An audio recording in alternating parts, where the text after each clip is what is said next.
Hello friends, it's me, and today we're checking out food theory. This TikTok drink is the best, worst idea ever. BORG. From the food theorists. Together, let's go. Just when I thought I was done covering stupid Gen Z TikTok trends, they pull me back in. This time, the liquid isn't a pea sauce, it's not even NyQuil. It's BORG. Not that Borg, this Borg. I know, it looks a lot less cool, right? That's saying that because, we're talking about Star Trek. Cool and Star Trek, never really synonymous with each other. Hello, Internet! Welcome to Food Theory. Hello Internet, welcome to food theory. Hi. The only thing we're imbibing in excess is knowledge. So let's just talk about the latest Gen Z craze sweeping the campuses of US universities. Excuse me, what was that? Oh, okay, yeah. The latest Gen Z craze that's been sweeping the campuses of US universities for the last several years. Yeah, once again, the mainstream media is a little bit late on the uptake for this one. What you see before you on screen is a liquor store in a jug, cheekily named the BORG. This thing has been making headlines lately, not just because of its incredibly dangerous premise, but also because of its looks, which are somewhere between overly hydrated Jim Bro and the Beverly Hillbillies. If you've never seen one of these things, the BORG, or Blackout Rage Gallon, is basically everything that you see here. Gallon jug, unidentifiable liquid inside, usually a bright color that's reminiscent of a culty Kool-Aid, and a gaggle of college tailgaters sloshing them around at hip height, slinging back a few gulps, and then recapping. It is hard to describe just how unappealing these things look from the outside, but the Blackout Rage Gallon seems to be the apparent edgelord of the drinking game world, and it's recently made the rounds on TikTok with lots of confused and angry commentary. Gen Z's rendition of Freshman Fun here has garnered over 85 million views across the platform, and honestly, it's not hard to understand why once you learn that the recipe for one of these things involves a practically lethal dose of alcohol thrown into a random unlabeled jug. Safety. Yeah, especially when the fact that the Gen Zs and the millennials just recently finished the university days, so Thy name is not BORG. So what exactly is in this thing? While each individual BORG may be lovingly handcrafted to meet the drinker's needs, your typical BORG contains roughly a half gallon or 1.9 liters of water. So off the bat, you better be hoping that you're planning a party near the restroom. Even the most elastic bladder is gonna be needing it after a couple swigs of this puppy. And if you're an absolute mad lad when it comes to hydration, some people are even throwing in electrolyte packets like Liquid IV, likely there to try and offset what comes next in the recipe, a whopping fifth of alcohol. 750 milliliters. For reference, that is an entire bottle of Sky vodka. That is 17 servings of alcohol right in your actual fingertips. Next, you're going to want to make sure that you'll taste absolutely none of that alcohol by drowning it in flavor enhancers. The standard choices seem to be Mio Black Cherry or Kool-Aid Tropical Punch, because I love my alcohol to remind me of elementary school snack time. And there it is. Boom. Done. Your BORG is complete. It all adds up to a gallon of fun and a whole lot of hospital visits. In case you couldn't tell, I'm approaching this quote-unquote beverage with some sober skepticism, since at the outset this seems to be nothing if not a completely terrible idea. But what if it's not? What if there's an appeal here that we're overlooking? I mean, taking a glance at this thing, the redeeming qualities would have to be really deeply buried. But what if instead of trashing on something new, we try to find some of its merit instead? Come on, hold your nose. Let's take a swig of this BORG-tastic trend so at the end of the episode you can honestly review to tell me in the comments whether you think this idea is sickeningly smart or still just sickening. Down the hatch, my fellow theorists. No, the BORG is purely a product of college day drinking culture. Thing is basically a bucket of cheap alcohol. This is not about trying to craft the most elegant tiki drink for your tri-delt luau.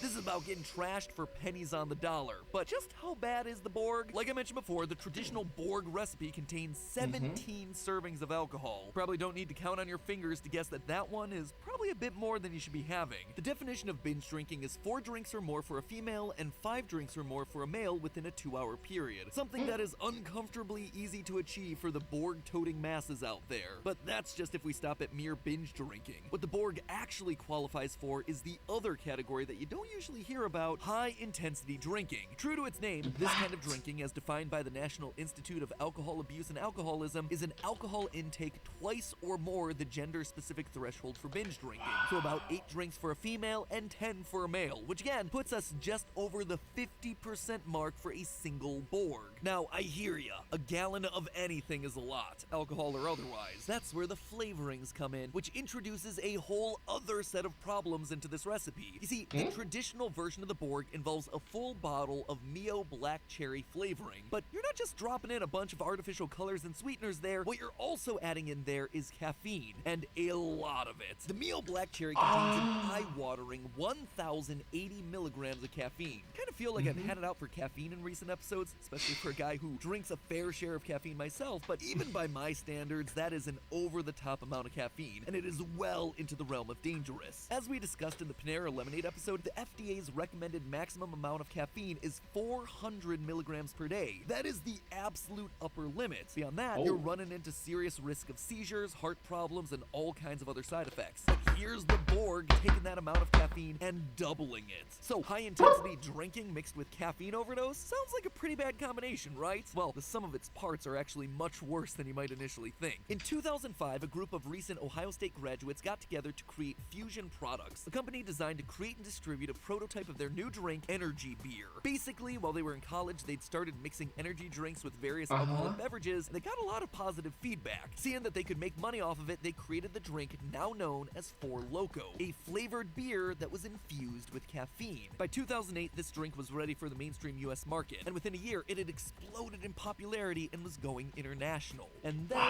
each can contains the equivalent of 6 beers and 2 cups of coffee, leading some to call Four Loko blackout in a can or liquid cocaine. A man in New Jersey is suing the makers of an alcohol and caffeine drink called Four Loko because he claims it caused permanent heart damage. Four Loko played a role in their son's death. So far, 4 kids in White Plains have been hospitalized with alcohol poisoning. Richard's family is suing the makers of Four Loko following his death. The 15-year-old drank 2 cans of Four Loko and was legally intoxicated when he walked into the path of an oncoming car. in 2010, the Food and Drug Administration and Federal Trade Commission sent warning letters to all producers of caffeinated alcoholic beverages. Why? Well, they were seeing increased reports of teens getting hospitalized with blood alcohol contents equal to twice the legal limit. You're familiar with caffeine in drinks, right? And we've talked on this channel before about the fact that caffeine is a substance the FDA considers to be GRAS, or generally recognized as safe. What you probably didn't know, though, is that caffeine's GRAS certification only applies to its use in cola beverages. Start sticking it in alcohol and suddenly you're looking at something the FDA no longer considers to be safe, and for very good reason. You see, Oh, the dose makes the poison. Too much of it is dangerous.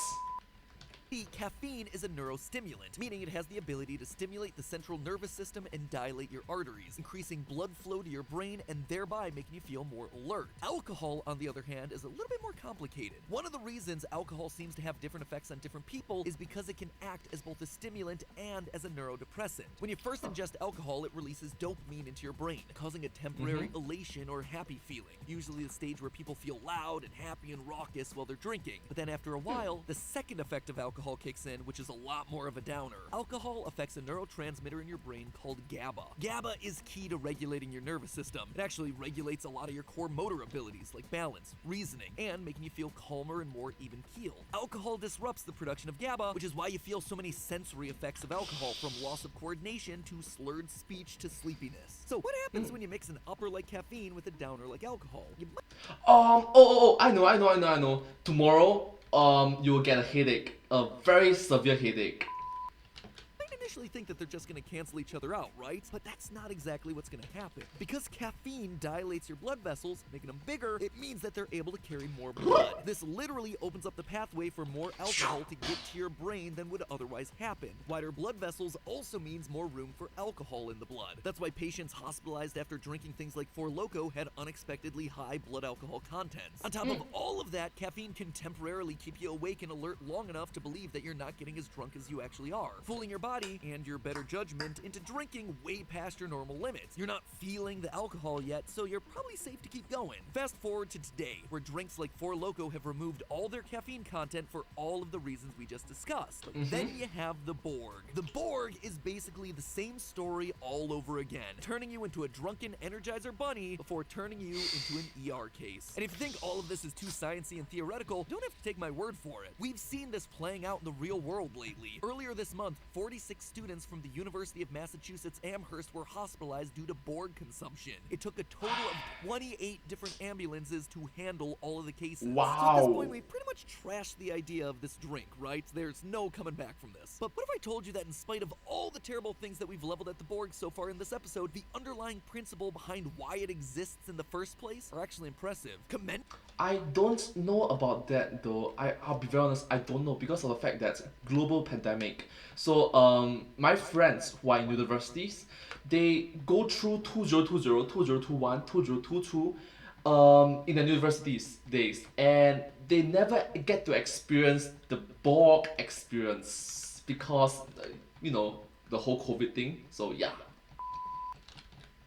Even. Don't get it twisted, I'm not saying that this thing is something you should be consuming. It is dangerous on so many levels. It's obviously a bad idea to drink 17 shots of vodka mixed with caffeine. But you know what's a good idea? Not drinking even one shot of someone else's vodka. There are some things out there on college campuses that are just as scary, if not more scary, than drinking in excess. I'm talking about spiked drinks. The rate of drugged or tampered alcohol on college campuses is staggering. Drugs designed to incapacitate victims are extremely prevalent in colleges, with over 300,000 cases reported every year. And mind you, those are only the cases that are getting reported. In one study done by a University of South Carolina research team, they found that 7.8% of their sample reported incidents in which they'd been drugged. 1.4% said they'd either drugged someone themselves or they knew someone who had drugged someone else. And yet... What? Wait.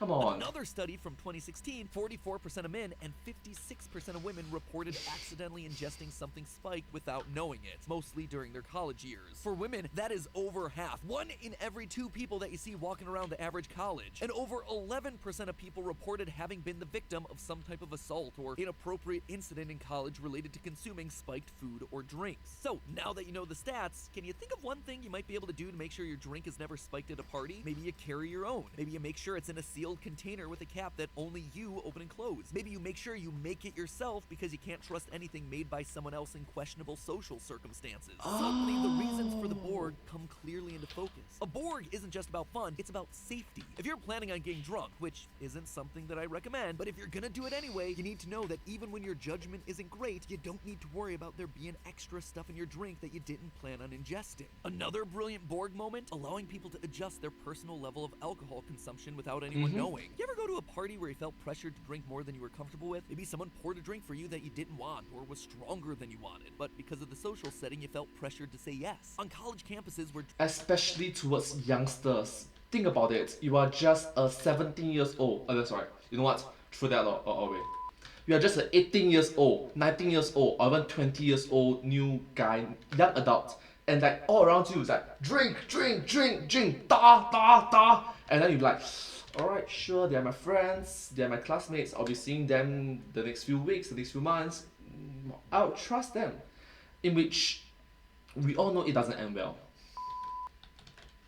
Drinking culture can sometimes be high pressure, it can be associated with hazing, or expected in order to conform. A BORG allows individuals to hide how much they're consuming or not consuming. A look back at TikTok actually shows that among the BORG tags, there's a fair number of non-alcoholic BORG options out there that people are using for everything from curing hangovers to curing COVID. Good luck with that one, I guess. The idea that the BORG can look like everyone else's drink without having to conform to everyone else's drink is brilliant. You're able to fit in without having to put yourself at risk. And yes, camouflage!